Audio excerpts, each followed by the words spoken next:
Fixing the car right starts with having a process that is replicable and is easy so that anyone can follow it. And in our case, there's 5 steps to fixing the car right the first time. Number 1 is verifying the concern.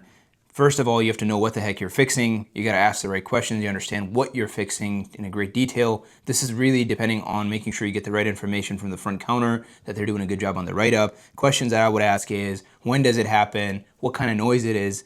What side of the car it's coming from, which light is it, what sound is it getting worse, has it had any recent work, where is it coming from inside the car, how often does it do it, did they have any recent work, and so on and so forth, and when does it do it. And this allows me to take good notes on exactly verifying what I'm looking for. That's step 1. Step 2 is replicating that concern. So now that I have my information on what it is, I can get in the car and make it happen. Now, oftentimes these things are very easy. For instance, if it's an oil leak, a lot of times you can find it really easy. Sometimes you can't. If it's an oil leak that is all over the place, you may have to get cleaning. That's part of the replicating the concern process. Hey, Mr. Customer, I can't replicate this until I clean everything.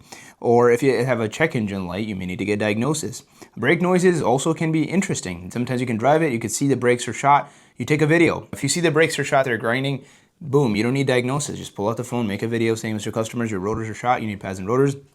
Boom, you've replicated the concern. You don't need to go drive that car with grinding brakes down the road.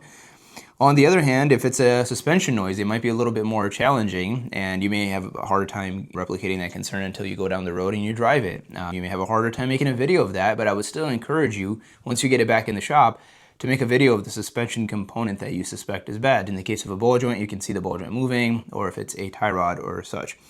Also, in replicating the concern, there's some things that are even more challenging, and that would be like a intermittent condition, like hesitation on startup, or hesitation on takeoff, or slipping transmission after it heats up.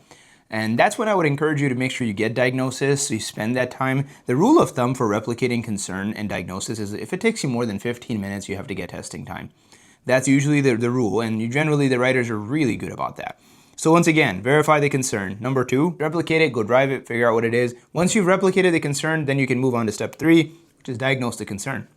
And once again, sometimes that's very straightforward. 2 and 3 might happen almost simultaneously if it's a grinding brake job. Very easy to see. Other times, like I said, on check engine lights or drivability concerns or hesitations or intermittent issues, you're gonna have to spend some time looking at TSBs. You perhaps use Identifix as a guide. Don't use that as a brotherly advice. Please don't parts canon things just because Identifix says it. Chances are you're not going to fix your problem. Check the history on the vehicle, see if there's any recent work. A lot of times people have the work done and then something else messes up, and chances are somebody touched something. I'm careful to use the word scope, but if you have that capability, feel free to use it. Tools and scanner, use your knowledge, testing, really diagnose the problem parts canon. And once you make sure the part is bad, you have to show proof. Take a video or of course a picture, and that's when you can present that to the customer. This is huge if you do that, because it'll allow you to sell a lot more auto repair while confirming that you're actually fixing problems. So number 3 is diagnosing concern. Once again, number 1 is verify concern, 2 is replicate concern, 3 is diagnose concern, 4 is correct concern, fix the car. Now, my only advice here, I'm not going to tell you how to fix a car. I'm not the best technician here by a landslide, but I'll tell you right now, if you fix it, it's your mom's car that's going across, the mom that you love, that gave birth to you, and you love her very much, and she's going across the country to California, that's her car. Please treat it as such. Or your baby mom, or your wife, or your brother, or your sister, whatever. Just somebody you genuinely love, it's their car, they're driving across the country, and they're not gonna stop. Please fix it like it's their car. You will never go wrong.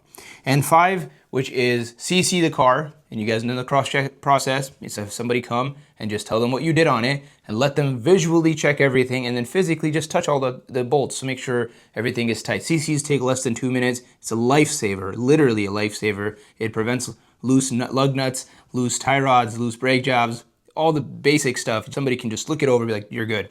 No, nothing's sitting around in the engine bay that you left over. And then, of course, part of number 5 is CC, then QC the car. And before you even QC it, just make sure that you've done your job right.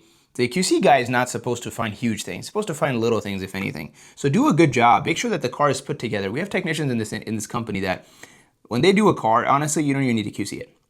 And then there's other guys that, honestly, if we don't have a QC guy, they probably would be, honestly, bad news for them. So don't be the second guy. Be the guy that when your job is done, the QC guy's like, yeah, man, so-and-so worked on it. I just gonna drive it and clean it. I know he's gonna have done a good job because his standard for quality is very high.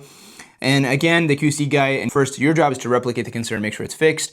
And the QC person's also going to do the same thing, replicate the concern and make sure they're looking for that exact thing the customer came for. Remember, if you don't fix the customer's concern, you didn't fix the car. I don't care what you did on it. You could have fixed all sorts of other issues. But if they came into you for a brake noise and you did the brake job and then you did a bunch of other stuff, changed their fluids, blah, but that car still has a brake noise, you have failed as a shop. And that's a team effort. 1 mile, drive 1 mile for every hour of work, and record everything you're doing with the QC. This is from all my QC brothers. Please record the mileage, take photos of the work that you checked, see the new parts on there, take pictures of that. That's something we don't do as much as we should. And QC guys should be taking just as many photos as a technician who's diagnosing the car, because it shows the before and after, which justifies what we did. And if you follow this 5-step process, verifying the concern, asking the right questions, replicating the concern, diagnosing the concern, fixing the car, correcting the concern, and then of course, quality checking and cross-checking and making sure that we replicate that the concern has been resolved. If you do these 5 steps, you're gonna fix the car right most of the time, versus if you don't even have a process, you follow this process, you're gonna fix up 99% of the cars are gonna leave fixed. And if they don't, it's because it's a weird anomaly. I hope it helps. Thank you very much.